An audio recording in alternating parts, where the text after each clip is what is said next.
What's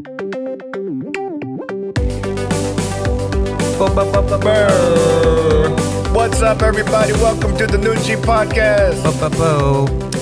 For all our viewers, our YouTube viewers, we are in another brand new set, and I believe that this set will be the one we're going to use for the remainder of the Noonchi Podcast. I hope so. Yeah, we've been talking about this set for a while. It's pretty cool. If you're listening to us right now on a podcast platform, check us out on YouTube and check out our new set. It's straight up Pojangmatcha. Yeah, the circular table. Yeah, we got the fancy one, the metal circle top. Right. They use it even at kogi jips. Right. I wish. I mean, obviously, it would be hard with all the wires and equipment, but if we had one of them burners and we had like a jjigae going around here, you know what I mean? Like that'd be pretty cool. But, we could put a tabletop burner on here. Actually, probably not cool with the building, but but yeah, it's one of those tabletops with a barrel as the base, and we got a nice one in orange. We got these chairs also with these barrel chairs with the caps on them where you take the lids where you can put stuff inside. Right. Like your jacket, your bag. Just in case, in a kogi chip, it might, you don't want your jacket to smell or your stuff to smell. So you put it underneath. Also, if you can see, instead of napkins, we have a old school hanger with toilet paper as our napkin, and that's as old school as it gets. And some of the finishing touches here, we have actually the set's not done. We still have to put the menus and the posters of the soju models, stuff like that. But we have this chujanja, which is a kettle that you usually get makgeolli in, or Tongdongju. Yeah. So we got that and we put some makgeolli in. I brought 2 bottles of makgeolli. Our favorite, of course, Jangsu makgeolli, which is, the Budweiser of makgeollis in Korea, because it's just you can find it everywhere. It's the cheapest, and in our opinion, it's the best. It tastes the best. Is it the Budweiser or the Natural Light? No, I'd say it's about Budweiser. Okay. I'll still enjoy Budweiser. Okay. But they ran out, so they only had 1 bottle left. So I got this other one called Gangpyeongchat. Gapyeongchat. Gapyeongchat. Gapyeong is the area. Chat is pine nuts. Yeah, which I didn't know till today. Danny has this very wide knowledge of words that I would never retain or use. Because for me, I think it's more like Rain Man style when it comes to my random retention of Korean words. I remember, I think we told the story before on the podcast, but I'm going to tell it again. One time when you first moved to Korea, I remember being at visiting you in Shincheon, and we were at the Shincheon Rotary, which in English is Shincheon Rotary. Yeah. And, I like to read things, whatever I see. I read it out loud. When I see businesses, whatever I see in Korean, I just read it out loud all the time because I feel like I'm practicing. And I remember one time I was reading something while we were waiting at the light at the Rotary, and this ajashi turns his head and just looks at me really weird. And so I turned to Danny and I'm like, hey, what does that mean? And Danny was like, that means gynecologist. I was like, oh, that makes sense. But then I turned back to Danny. I was like, wait a minute. Why the hell do you know how to say gynecologist in Korean? And I said, you don't know what I've been through, man. So, no, but see, the word is, Bobby was like, 산부인과.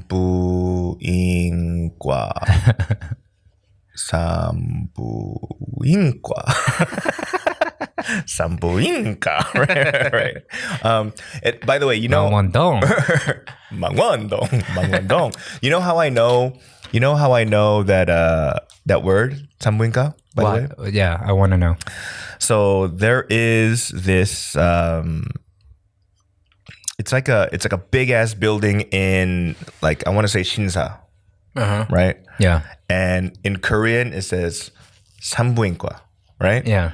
And underneath in English it says laser vaginal like reconstruction surgery. Okay. Right? And I was like, what? I've read that sign before, right? actually. So that's weird. So I asked exactly somebody. where that is. So I asked somebody. I was like, hey, that. And so I looked at like Papago and like all the other apps, and it says gynecologist. Oh, right. Okay. So that's how I really know it, because I go, that English translation was so not. Yeah. Because you don't go, gynecologists, they do other things like, like pap smears and all the other stuff, right? But then here it's just straight up laser, like vaginal lip reduction surgery. Like in English, it was just in your face, facing the main street. So you looked up 산부인과. So because of that. Yeah. See, that's a difference. I wouldn't have looked it up. Because you would have been like, oh, that's what that means? Okay. Because to me, I'm like, that can't be it. Like, it's like 산부인과 should have meant something else. Yeah. And then I started thinking, what would it smell like in that? Oh my God. I'm sorry I brought it up. Another thing we brought today is so for anju, which is in Korean is beer food. Oh no. Yeah. Like beer snacks. Yeah. Bar food, bar snacks, or food that goes with alcohol. Yes. Right. We brought good old American nacho cheese Doritos. They're not American Doritos. Yeah. But I would say this flavor is the closest to what we got back home. Yeah. In Korea. The other stuff like the chicken, the late night chicken flavor. That's garbage. Yeah. These other ones they're no good. Are the nacho cheese your favorite flavor of Doritos? I used to like I would say so. Yeah. Like if you had the Costco value pack, right? And you have all the Doritos flavors. Yeah. You would go for the nacho cheese number one? Yeah, I think nacho cheese is my favorite. Even above like Cool Ranch and all the jalapeno salsa stuff, right? They have a jalapeno salsa flavored one. Though there's a lot, like the Flaming Hot. There's the tapatio flavored. Oh, I didn't know that. Yeah, really? Okay. Yeah. I've never tried those, but I don't know. Dorito, like these old cheesy Doritos, and I always look for the ones that are most well coated. Yes. I don't know if that's Everybody does that though, right? Yep. Yeah. I mean, it's interesting because when I was a child, and my parents still have a liquor store, but back then what they did was the store was in the front and the house was attached to the back, right? So late at night, my parents, like when they want snacks or whatever, they go, hey, can you go get some Doritos or get some chips, right? But then instead of them reopening up the store and like, moving the gate, the shutters or whatever. Security code and everything, right? There was a window from the store and it looked into our kitchen. Okay. Right? But it was the size of like only a kid can go through it. Okay. Right? Okay. And so late at night, my mom or dad would be like, yo, get me some Doritos. So then I'd have to climb through the window and I get the cheese because that was my favorite at the time. And when I come back up, my parents are like, we don't like the cheese one. Go get the Cool Ranch. Oh, they like the Cool Ranch. Yeah. So instead of me, I had to take back the Doritos. Yeah. And then switch it out. I couldn't be like, can we just do it later? They're like, no, you go peace out. And then when my sister was born, she became the chip mule. So basically your parents made a doggy door for human kids. Yeah.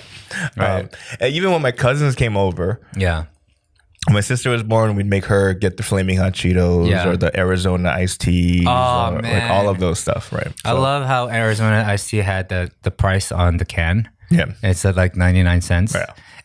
One time we went somewhere. I remember we went to some deli that sold it for like $1.25, and we're like, but it's just 99 cents on the can. You know? What did they say? I don't remember. I just thought it was ridiculous. It's like, you know, how do you get a profit on? Bump up the profit, but they'd be like, "Oh, Tex."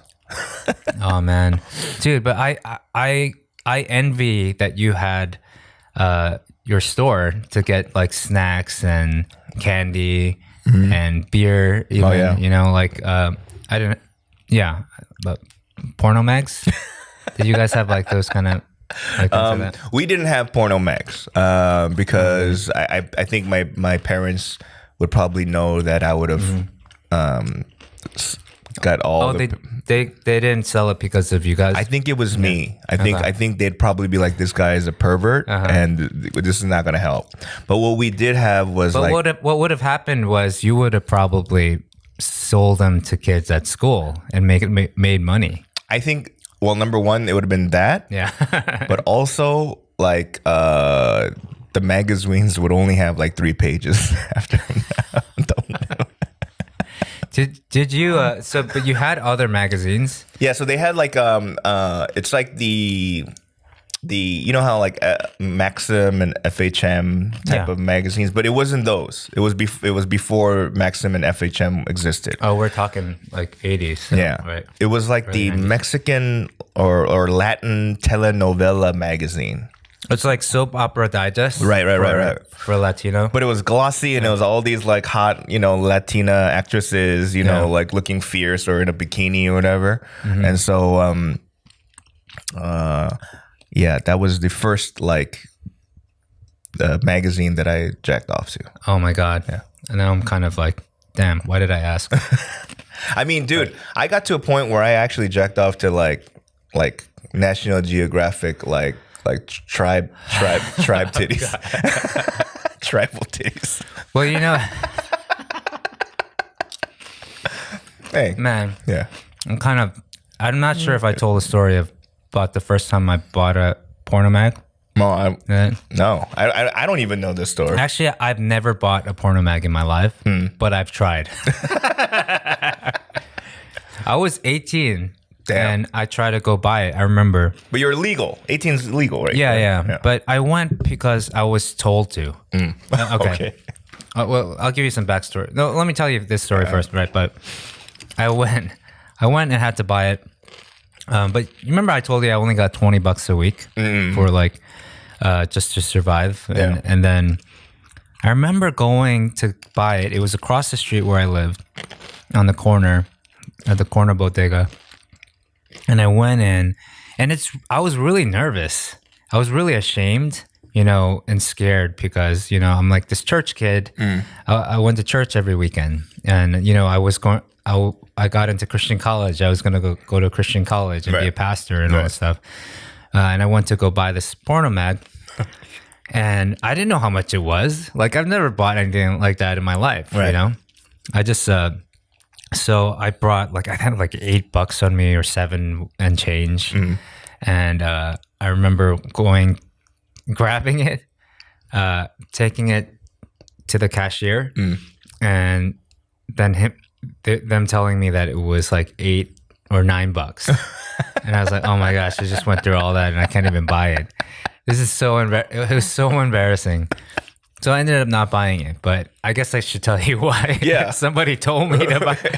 Like I was forced to go buy it. It wasn't that I was buying it for someone else. It was for me. Yeah, you were getting bullied to buy it, right? I don't know if I told this story either, but I'll tell it again. I'm pretty sure I told it anyway. Maybe not on the Noonchi Podcast, but the first time I had to. All right, I can't believe it. So I had this problem, right? So because I was this like Christian kid, really, really like just holier than thou, I guess. You know, I was going to be a pastor and all that, but I had never jerked off, right? Until I was told to. All right, so the deal was, you know, when you're a kid, you get wet dreams, right? And you get like at night, and then there's a stuff and then you throw it out in the trash, whatever. That happened to me every now and then because my body was flushing out this stuff that I wasn't doing, like I wasn't doing on my own. Right. And one time when I was 18, it came out all funky. What do you mean funky? It came out like brownish or like rusty. Really? Yeah. Rusty? Yeah. So it was like, it was enough that it concerned me because I was used to just having just normal kyeoreonguk come out. But now I have just like this, I don't know, mixed in doenjang with my kyeoreonguk or whatever. Oh man. Oh. So I was really concerned, So I remember asking my brother about it because he was in med school at the time. That was a weird conversation too. But him too, he was just like, oh, that's weird. That's kind of like something I should probably ask someone about. So he asked one of his professors, the doctors at his med school. And they're like, oh yeah, that it's probably because it's like just rotting. And then I guess apparently the professor was like, wait a minute. You might want to ask your brother if he's ever masturbated before. But so I guess my brother, it didn't cross his mind that I had never done that. And so he came back and he was calm at first. He was just like, hey, so he told me everything and he was like, have you ever masturbated? And I was like, no, of course not. I'm a Christian. He was furious. He was so mad at me. I've never seen him so upset in my life.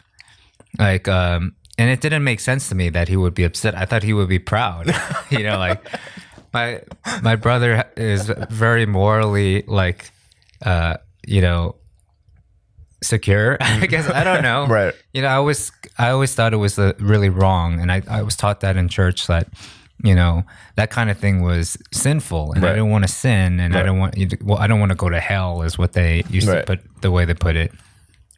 And so he was just like, basically, he was like, go into the bathroom, not going out. Like, I didn't do that, but within the coming weeks, I knew it was a problem because I didn't want to have like dirty kyeoreonguk coming out of my body. So I was like, oh my gosh, I really need to take care of this. I didn't know, that this could happen. And so I kind of worked my way into it. Like, I didn't have like the telenovela, like soap opera digest stuff to work with. So finally I was like, all right, I have to go buy a magazine. And so so it's full circle. That's why I went to go buy it. But I couldn't buy it, So okay. So how did you, so you didn't have the magazine, you couldn't buy it, right? Yeah. So then what did you touch yourself to? So I used to draw pictures. I was in art school. I was at art major. Right.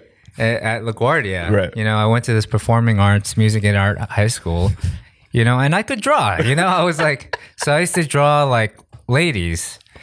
Like I would feel I would pray to God and ask for forgiveness while I did it. But I would do stuff like that. Like, and then I remember the first time I actually went into the bathroom and tried to do it. It took me like 3 hours not because it was so awesome and I could make it last that long. It was more like I was in there and every time I came close, I stopped because I felt like I was going to go to hell. Like I would stop to get on my knees with my pants down and like pray to God for forgiveness. So it would be like, and then I'd start up again, but I'd be like talking to God, like, dear God, just forgive me for doing this, but I don't want to have like brown kyeoreonguk, come out of my body. So, yeah. So that was, I had an interesting, Okay. I was a senior, I guess. Okay, because I've heard this story before, right? But now here's my question. Yeah. The first time you released, right? Oh God. So the Do we have to go here? Yeah. So the first time did you release? Did you go? Oh shit, this feels great. No. Or were you like, I'm really going to hell? No. It's first over. Time it happened, like I remember I showered, I cleaned up, I did all that, and then I cried. Yeah, I was like, I cried. Yeah. Really? Yeah, because I really felt like I waited all my life, and I was so good up to that point. Right. And then, yeah. And to be honest, from there, it's been downhill. Like, it's like, but then when I remember hearing from my friends and other kids and, guys, they all always joke around about that stuff. And I never knew what they were talking about. I would just laugh along like I knew what they were talking about. Like you, when I hear you had, sex with Maria Nuna when you were 13, like that is crazy in my mind. Like I can't fathom that. But I am going to hell. But then the more and more people I meet and I talk about this story, right? Everyone's like, yeah, the first time I did it, I was 12, or I was like, like that. That's weird to me.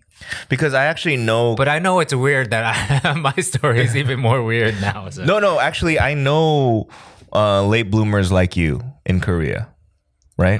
Okay. Even when the masturbation part, and that's a religion thing. But currently, I was talking to this kid, and he's like 21, and he's a virgin because he's never had a girlfriend, and he's like I'm not gonna like pay for it or whatever. You know what I mean? Like he's like he wants but in his mind, there's all this like pressure / fantasy about what like sex is. Yeah. To him.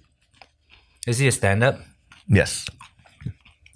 And so I want to be like, hey man, like I don't know how you're gonna like I think you need to pull the fantasy out of it. Yeah. You know what I mean? Because I remember when my first time I had sex, the initial point when it went in, and I think all guys can relate to the feeling. The first time it went in, everybody goes. Or like you're fucking cold, right? You go, right? Oh, but not that you came, but it's just like, oh my God, it's a different place. It feels way different than the hand. You're like, right. Okay. But then after doing it a handful of times, that feeling it's not there anymore. That initial like that kind of loss of innocence. To me, that's where you lose your innocence, when the guy goes in for the first time and goes, right? But after that, it's like, okay, this is cool. Like, is you know this what I mean? Kid, is he religious? Is it what? No, he's just waiting. Super dork. He's not waiting. He wants to lose it. Okay. But nobody's, he just never found the opportunity to. Okay. Right. Now all these memories are coming back for me, because I didn't lose my virginity till I was like way older than him. Right. Like I'll leave it there. Right. But I remember the first time I saw porn, I had those first porno not magazine, but I remember I visited Pedro in college at Rutgers, right? One summer or something, I don't know, one semester. I think I was 21, and him and some other friends, like my friends, like I won't name them. You just name Pete and everybody else. Yeah. I remember I walked in the room and I was like, "What are you guys doing?" And they're like, "Oh, Bobby, take a look at this." They were watching black porn, and I had heard stories that like black guys in porn are really well hung and stuff, but then I didn't realize that would be the first thing I've ever saw when it came to the actual first time act of sex. Okay. Like right. First time I saw like the whole deal happen. Right. And I was traumatized for a while, because I thought he was killing her. I didn't think something so big could go into anyway. But because of that, it scared the hell out of me. Really? Yeah. And so for many years, I kept my virginity. Really? Yeah. Because you didn't want to kill people. But like I don't know. I have a weird relationship with those kinds of things, but it was very repressed in many ways.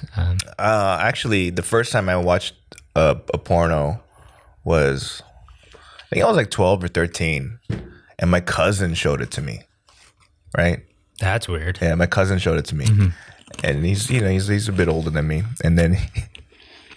I remember this is what, okay, I don't exactly remember the storyline or whatever, but clearly, like there's a shot, where the dude's makgeolli comes out, right? And then well, did you have to say that while we're drinking makgeolli? God, oh my gosh, dude. So the dude comes, right? And then pour you the rest. And then my cousin goes, "Don't ever eat that," right, to me, right? And I go, "Nah." All right. No, I'm not going to eat. Wait. How old were you? Again? I was like 12. Oh, man. Well, he's like, don't ever eat it. I was like, okay. Right. So to this day, I oh man. Like I have an aversion to it.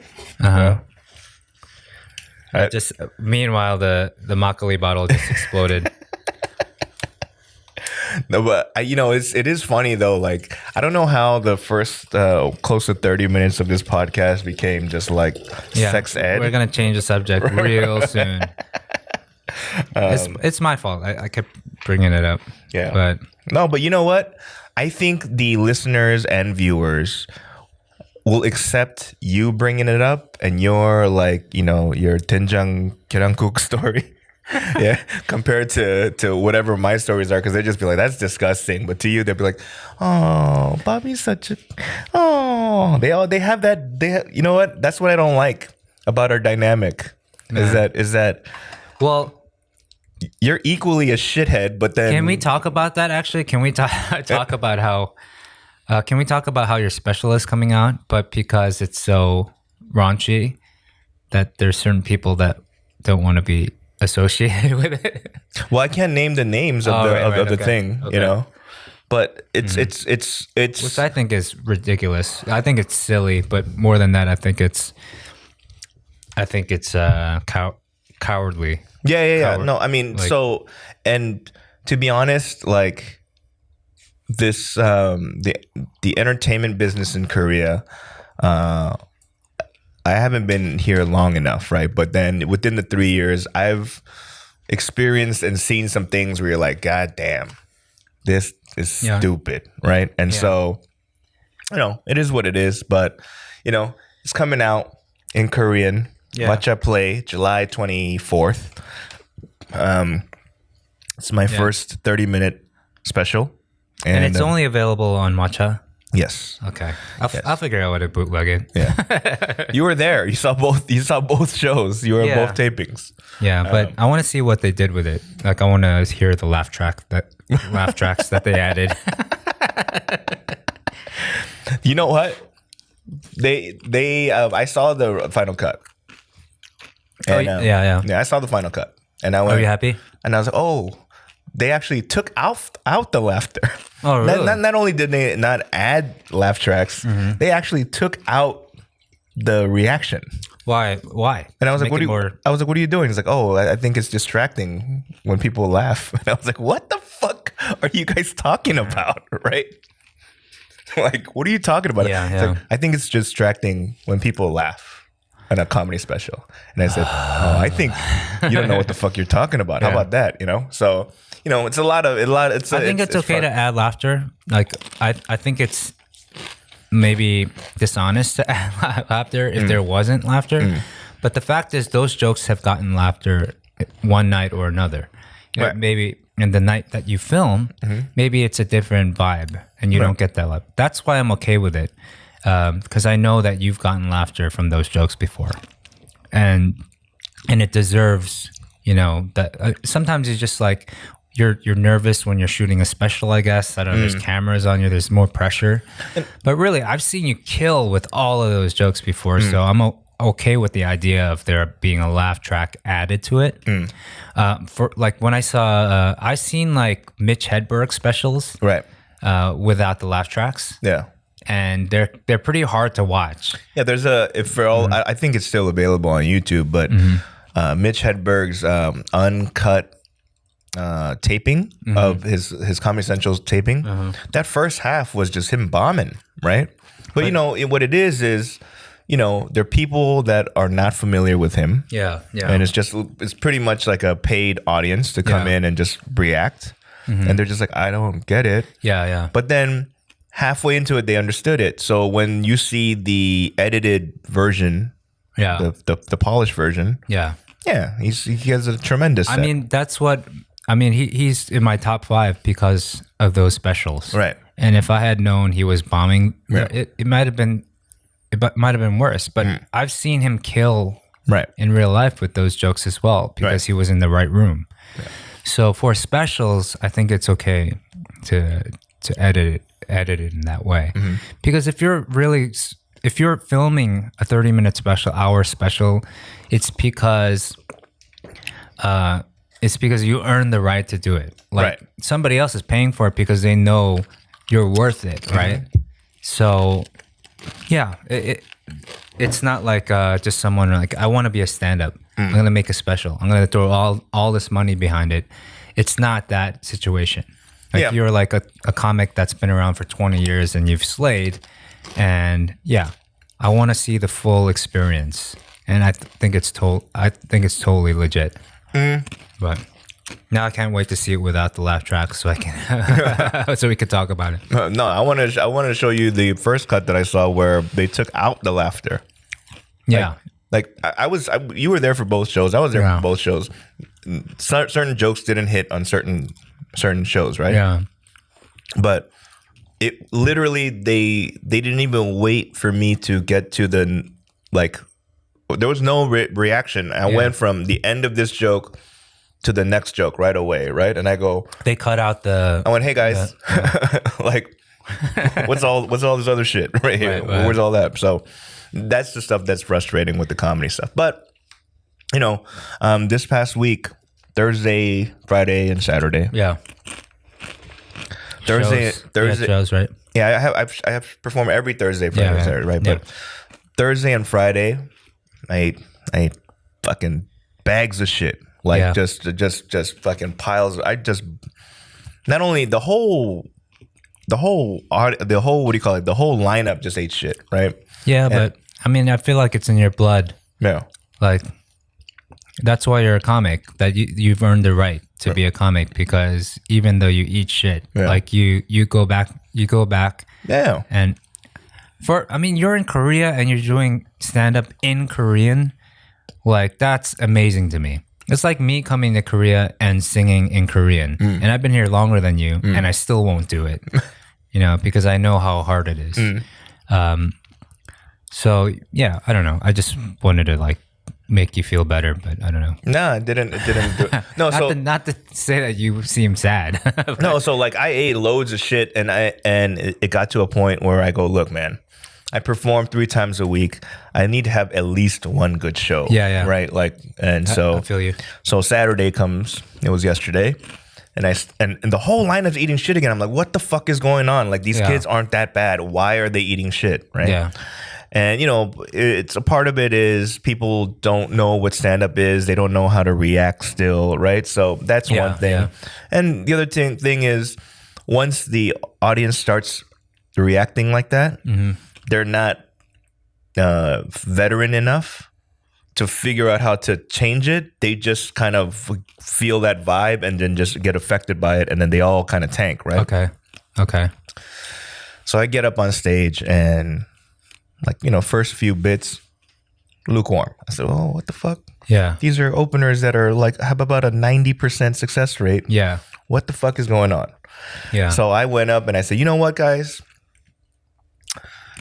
This is what I realized about Korean audiences in Korea, especially comedy ones. So the Koreans, they have a term called kap and ul. Right? Kap means like we are above you. Yeah. And ul means we have to kind of work for the kap. Yeah. Right? That's why a lot of Korean contracts, instead of saying like lessee and lessor or grantee and grantor, it says kap and ul. That's it, right? Yeah. So kap is a person that has a power position. Yeah. So I went up on stage and I said, I feel like Korean audiences think they're the kap.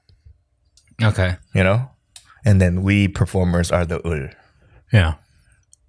Fuck that, right? So I sat down, I said, we're all gonna fucking be miserable together tonight, right? You know, Okay. You know, and then so they were like, oh shit, like what's this guy talking about? And I went in harder and meaner, and thankfully there was you went harder and meaner on the crowd. No, my material went darker and crazier, and I was like, oh, you think that you're gonna ruin my weekend? Okay. Fuck that. So I went in, and then as soon as a few jokes like went off and they started laughing better, there was this one guy who kind of heckled me, but he had this like musical baritone voice. He's like, oh, 그러면 어떡해요, or some shit like that. Oh, really? Okay. And I went, oh, thank you, Lord. Right, right. You know. So then I started talking to him, and then I was like, hey, so how long have you guys been dating? He was with this girl, and he's like, oh, been about a month. I said, oh, it's nice. 1 month, fucking sex must be good, I bet you when you have sex, you go, 좋아. That's when everyone, like the crowd started like loosening up, right? And then maybe that's the key though for those nights. Yeah. Just to abandon the material, just do crowd work. Yeah. Maybe that's what actually, I would say that's the most awkward part of going to these shows, right, is seeing the crowd and watching them figure out like how to be a part of the show. Right. That's the most awkward part. Right. So why not just start out on the crowd and just like make fun of them? Maybe. And when they loosen up, then you start throwing the material at them. Maybe. The only issue is that like when people do crowd work, especially, well, I'm at the end, so it's fine. Usually I'm at the end, but if people in the beginning or in the middle start doing crowd work, then it gives people like, oh, I can talk now. You know what I mean? Then they start talking in the middle of your set. Then it becomes a fucking nightmare, right? And that's the part that you got to find the balance there. Yeah. But I've seen you slay also when that happens. Yeah. When people start talking to you, like, oh, this isn't a conversation. Like, yeah. Okay. I'm not gonna do your set now, but no, but like, and then I yelled at this other girl on stage, and they all took it light. They took it great because, like, they have it's still Corona time, everybody, so they have the masks on. Yeah. And so this girl with a mask on, but I could see her eyes. And when I'm telling like dirtbag jokes, like she's looking at me like this sideways and like kind of like she's looking at me like I insulted her. Like this, right? But I can't see her mouth because she has whatever. But then so I pointed out, I was like, see, look at that shit. Korean style judgmental looks. I fucking hate it, right? Okay. And then I said, 손 내려, right? So she's like this. Did she? Right, yeah. She brought her arms down? Right, yeah. Yo, man, that's not cool. You can't tell people what to do. No, but it was so funny though. And then all the comics were like, dude, you're such an old man on stage now. Yeah. And then another joke, and then she stares at me and I was like, 웃어! 시발 웃어! Right? I was like, fucking laugh, right? Stop frowning, right? I love that about stand-up, the live stand-up comedy, because that's when you know a comic is more than just jokes. Yeah. That they're good. They're good in situations like that. That's what makes you love a comic more. Like Bill Burr versus Philadelphia is something I watch, I come back to often. And it just reminds me how amazing this guy is, not just as a bit writer, a joke writer, but he's just on it, even with crowd work and just handling a situation. And that's what a comic is. It's not, right? So when I look at a lot of the Korean comics that are just coming up, I feel like they don't understand that yet. Yeah. Like I've seen them back down a lot when it comes to like people speaking up during their shows. Right. And they don't know how to handle it. Right. And so the more and more I feel like, hey, see you do it, it's just going to make it, make more sense for stand-up to make sense, to exist in Korea. I mean, dude, What did you say? What did you say? Yeah, I mean, my real goal is, I guess is me going, how long am I going to be here in Korea? Yeah. I don't know yet, right? A part of me wants to leave once the scene has settled into a place where a handful of people can make money. And where it's stabilized. And there's venues and shows like all over Korea. Not just Seoul, but all over. I want Busan, I want whatever. And I want at least a group of 50 comedians that can at least do 20 minutes. Damn. Right. I'm sitting right next to Legano, Danny. Legano. Yeah. No, but it's gonna take time. And it's not like nobody's gonna be super famous just doing stand up here for the next 10 years, right? Although, like that dude Kenny, you said your wife, that video blew up to a point where he's been asked to go to a variety show to do that shit. Oh, really? Not as a regular, but really? Like as that as kind a of guest stuff. star. Right. And what's even stranger is that video was he uploaded a year ago. Yeah. You know what I mean? Yeah. He did it on stage. Yeah. On KBS he did it even. Crazy. The stand up show. I was just watching their latest video on Pishik yesterday with my wife. My wife and I had a date, our first date. Wow. And forever, since the baby was born. Actually, since the baby was born, it was the first time we actually had a night out. It was only like a couple hours. Right. And of course, we got into a fight, but we searched the closest Hanshin Pocha, which was at Kuiyak. I didn't know Kui had this like really cool like area near the Yak where they have lots of like old school looking joints, like this Pojangmatcha style. Right.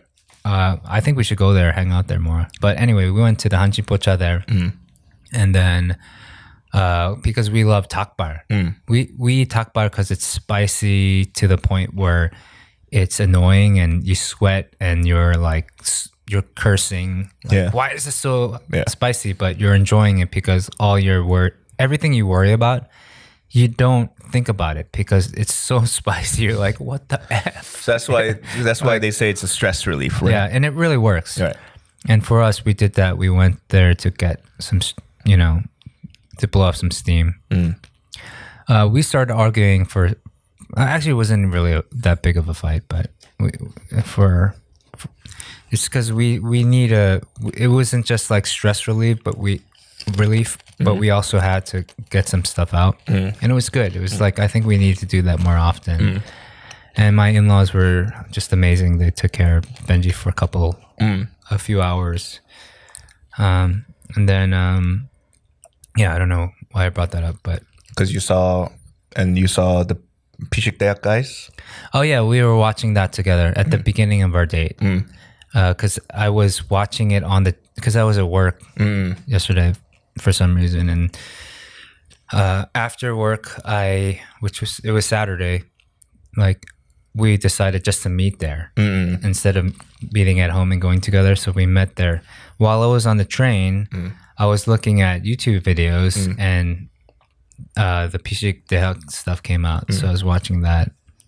And even though it's in Korean, and I don't fully understand all of it, like it's still, I understand that it's funny. Yeah, like these guys like pretending that they're North Korean and like trying to like give each other advice on how to live in Seoul, while there's like innocent bystanders like right next to them. Right. It's just it's funny. Like I get it. And then as I was when I ran into her, when I saw her, I said, "Hey, look at this. Let me know if this is funny." And it's like whenever I show her the Pichik Daehak stuff, I like see her laugh, like for real laugh, in a way that I've never made her laugh. So I can live with that. But I love that I get to see that because they're putting this kind of content on online, you know. For the fans of the Noonchi podcast, one of the members of the Pichik Daehak guys, Lee Young-ju, was a guest. Yeah. He taught us about Legano. Yeah. And we taught him about Legano, like we should probably explain that real quick. Okay, so some streamer on Twitch or something? On Twitch, like the word like you're a legend popped up, right? Yeah. But you know the word legend, the D, she read the D as a O, and she goes, "저거 레게노 아니야?" And then afterwards they were like, "Oh shit!" And then they just jumped on her. And then Dong-un told me last week that Legano didn't take off. Oh really? Yeah, he's like, "Oh, we thought it would take off, but it didn't take off." So, but I use it all the time. Just to see if people know what I'm talking about. And they? No, they don't know what. So I only use it around like Dong-un, around like I use it around your stand-up friends. Legano. Yeah. But yeah, so I'm gonna call the other guys too. To be on the show. Minsu and Chaeyoung. Yeah, hell yeah. That'd be so much fun. Yeah. We'll do another one in Korean. Right, it has to be in Korean. Although it might be interesting in English. Yeah. But yeah, I don't know. And then there's this other comedian. His name is Komiko. Komiko, yeah. Right. I heard about that guy. He's from Spain, right? Well, he went to Spain and he started doing stand-up comedy in Spanish. Okay. And he got even on Spain's Got Talent and on TV, and so it became a kind of an issue, a deal. And then so his channel, he's been the best promoter of stand-up comedy in Korea. Oh really? Okay. Because he's in town because Corona, he can't move anywhere, right? So he's here and he's performing every week and whatnot. And so every week at least 15 to 20 of his fans come to see him. Oh, okay. I mean, they're all different. Okay. They're not even the same kids. Okay. Right? And because his content, it's mostly about stand-up comedy. Yeah. Well, the Pichik Daehak guys are doing like sketches and other stuff, so they don't ever put their stand-up on there. Yeah. So the difference is the fans of Pichik Daehak, if they come to the show, they're expecting these characters, and then they go, "Wait a minute, you're not that guy." Yeah. You know, as opposed to Komiko, who is that guy and talks about that stuff. Oh, he's got a better. So his fan base, they look at him like, it's funny because, you know, like when I do shows with him, and like, you know, I'm talking to him like, you know, like if I'm on a table, I'm talking to, say you're Komiko and we're talking, right? And all of a sudden this dude will be like, 사진 찍어도 돼요? And I'm like, what the fuck? Like that crazy. Oh, they're super fans. Super fans. Oh wow.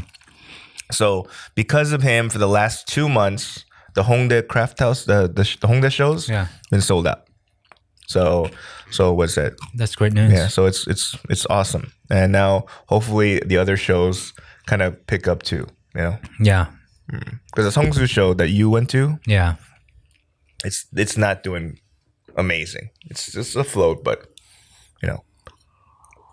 Well, man, time seriously flew for this episode. Yeah. And we're back, right? We'll try to stay on schedule. Just so everyone knows, Danny and I, we've been like super, super busy these days. Yeah. We're trying to build a podcast network, not just for us. Not trying to. We are. Yeah. Like like we don't talk about it ever on this podcast, but we have a lot of podcasts that we manage now. Yeah. And so for us to continue our podcast is a real delight, I would say, because we see everyone else doing these podcasts and they do a great job. They, in many cases, they're doing a better job than we are. Yeah. But they're more fun. They're more like action packed. We're more just kind of regular conversational. Like it can be funny, it can be silly, or it can be like depressing. Like But we also have to prove the point that podcasting is for everyone. It's for like people like us as well.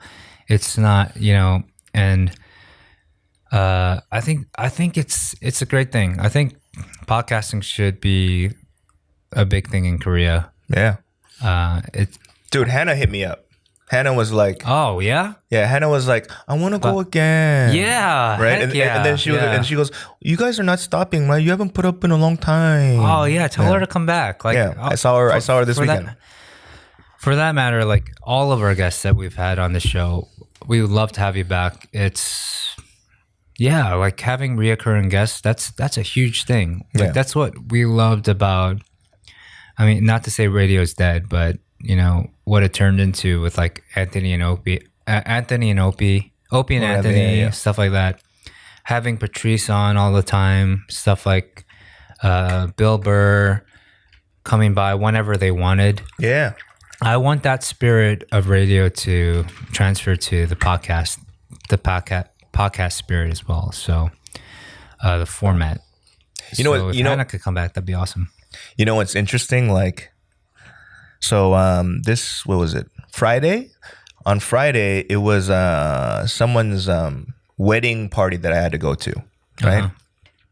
So after the show, I went. So I didn't go to the ceremony or whatever, but I went for the not even the reception. They just like rented a room at a bar at the Four Seasons, but a section of it. So I went to party. There's a lot of like English radio people there too. And then there was this one guy, and I was talking about, yo, man, I fucked up because the first time I went on somebody's radio show, I was hungover, right? And I thought he would have taken it like I get it, right? But he went, I would have fucking kicked your ass if you came to my show hungover, right? What? Why? Yeah, because he's so like, he's like, I would not. That's like disrespecting my field by being. You know what I mean? Like he took it that way. Oh wow! Fuck that guy. And I went. Shit happens. And I was like, we're in Korea. Yeah, I go, okay, dude. Okay, well, they're Richties. But he took it to that length. He's like, I would never allow. All right, I get it on a certain level. Yeah. I mean, it's a little disrespectful to not be prepared. Right. Especially if you've been invited to do something like, but for us, like we don't put radio on a pedestal. We don't put any, for that matter. Yeah. When I hear that you told that story, I don't think you had any like notions of disrespecting him. Yeah. So that's why I say he can go fuck himself. Yeah, but he took it to that level, and I was like, I was like, well, okay, great. I mean, I get it. I get it. Like we have to be a little bit like responsible with the way we live our lives, I guess is what I'm saying. Yeah. But at the same time, we should be able to, like, if we have an opportunity to make a moment with a friend and say we're sharing a bottle of whiskey. Yeah. And tomorrow I have radio. Mm-hmm. And if I weigh, I value this time with this bottle of whiskey more than I do the radio show. Yeah. Then, I might make that mistake for that reason. Right. And I feel like that might have been the case with you. Yeah. We do that all the time. Like anytime somebody's here from the US that we know that's a good friend, and then we hang out whatever because and then you talk about that. Maybe it's not that kind of show. Yeah. Maybe it was like a news show or something. But he was like, if you did that to me, I would have kicked your ass. I was like, I looked at him like, it's just that response that I'm like, I don't respect the response because he's not even open to conversation. So why? Yeah. Like he should have asked, like, so why did you get drunk? With who was it? Was it with the president of Korea? Right. Like, he could get to the bottom of it rather than just saying like something like that, like just to be like, oh, I'm fucking hardcore. Yeah. I would never disrespect your art like that, Danny. And I was like, that's and I was realistic bullshit, all right, man. Good seeing you again. I'm out of here, right? So I want to meet that guy, and I want to Be drunk on his show. Be drunk on the show. And I want to fucking pour some dirty 결혼국 on him. Just don't. Nobody release. talks to my friends like that. Oh shit! That's two bottles of makgeolli. Oh, Gangsta Bobby's coming out. No, but you know, like it was just so. But anyway, the reason why, I mean, because I saw Hannah there too, and Hannah was like, "Oh, I want to come to your show again." Yeah. Okay. Sorry, that's really terrible, but kind of close invitation. Hannah, come back. Yeah, we have an awesome set. We have 4 chairs, so why don't you come back and let's do 4 guests. Let's do 2 guests. Yeah. Let's try it. Yeah. That might be fun. Yeah, as long as Hannah just brings somebody that you're not close to that I can potentially hit on. No. That sounds boring. Boring for you, but it's gonna be a wonderful. I've seen you make moves. A wonderful addition to my life. I've seen you make moves, and it's like when you witness it. Here it comes. When you witness your friends making moves and trying to be like 멋있어 in front of, you know, potential 결혼국 catchers. It's like, you know, you can't help but laugh inside, but sometimes it kind of comes up. You got to leave the table. Yeah. And that happens a lot. With me? No. I don't put it on like that anymore. Yeah, but because I just gave up. I'm like, fuck it, whatever. Anyway, you're cool? All right, awesome. I'm a little buzzed now. I'm gonna be a little too honest if we keep going on. Right. I don't know. Last episode we went really long, like an hour 20. Yeah. But the first like 20 minutes, it was kind of depressing. You know. It's like scratching. Yeah.